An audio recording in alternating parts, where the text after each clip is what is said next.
Published in 1929, Red Harvest is a detective novel crafted by American author Dashiell Hammett. The narrative takes inspiration from the real-life Anaconda Road Massacre, an incident in 1920 born out of a labor dispute when a mining company resorted to firing upon its striking miners, leading to casualties. Recognizing its significance, Time magazine included Red Harvest in its list of the 100 best novels of the 20th century.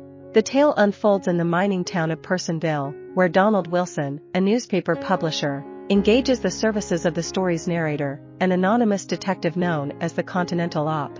This moniker is derived from his affiliation with the Continental Detective Agency, a fictional representation resembling the actual Pinkerton Detective Agency, an organization Hammett was connected to during his career. Arriving in Personville, the Continental Op arranges to meet with Wilson, but encounters his wife at home instead, clad in green attire. She conveys that Wilson is running behind schedule and leaves after a phone call. Upon her return, her husband is still absent, and her green shoes appear stained with what seems to be blood. Later that evening, news surfaces that Donald Wilson has met his demise. Amidst a gathering at City Hall, the Continental Op learns of Wilson's death.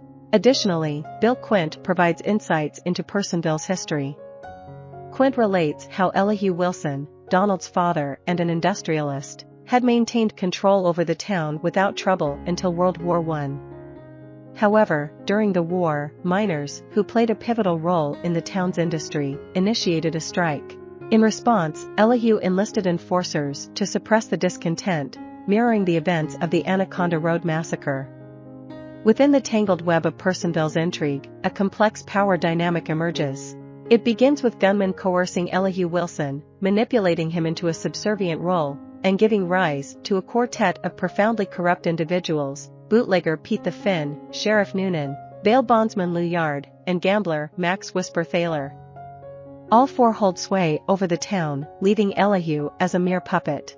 The shadow of suspicion looms over these figures, all of whom could be connected to the murder of Donald Wilson.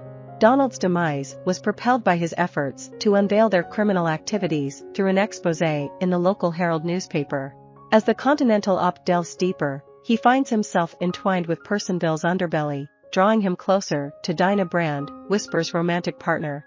The Op suspects Noonan of orchestrating an elaborate plan to implicate Dinah and Whisper in Donald's murder. Amidst the unfolding intrigue, a new corpse emerges, this time on Elihu's premises. The deceased is Yakima Shorty, a henchman in Thaler's employ, whose demise appears as a result of self-defense by Elihu. Yet, the Continental Op remains unconvinced that Thaler is the true culprit. In an attempt to discern the actual killer, the Op intervenes, enabling Thaler to elude Noonan's grasp momentarily. Ultimately, the investigation unravels the identity of the genuine perpetrator, Robert Albury, a bank cashier embroiled in a scheme to defraud Donald of $5,000. Despite unmasking the murderer, the Continental Op's mission isn't complete. Earlier, Elihu had commissioned the detective to cleanse the town for a sum of $10,000. However, the Op's actions have incurred resentment, leading to a barrage of gunshots outside his hotel.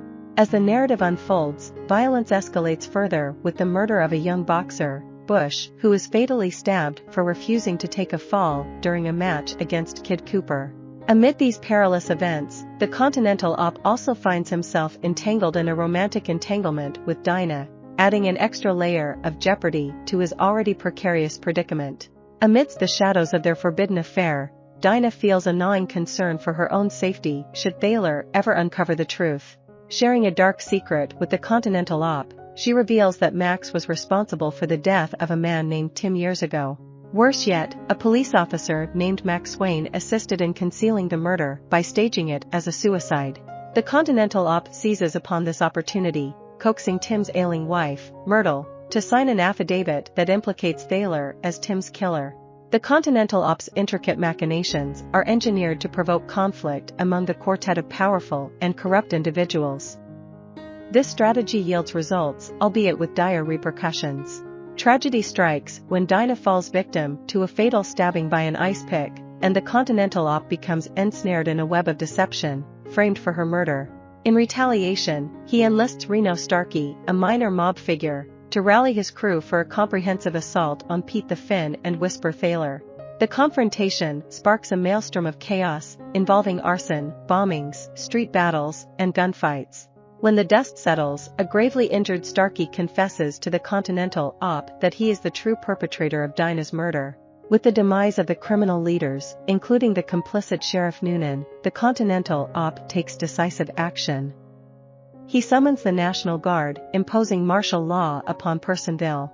Elihu reclaims his town, but the victory comes at the cost of substantial turmoil and bloodshed. Returning to San Francisco, the Continental Op faces the reprimand of his boss for his unconventional tactics. Red Harvest stands as a chilling and disillusioned exploration of how organized crime infiltrates and festers within company towns like Personville, where corruption spreads and thrives akin to a contagion. I hope you enjoyed this video. Leave a like if you did and be sure to subscribe. Thank you.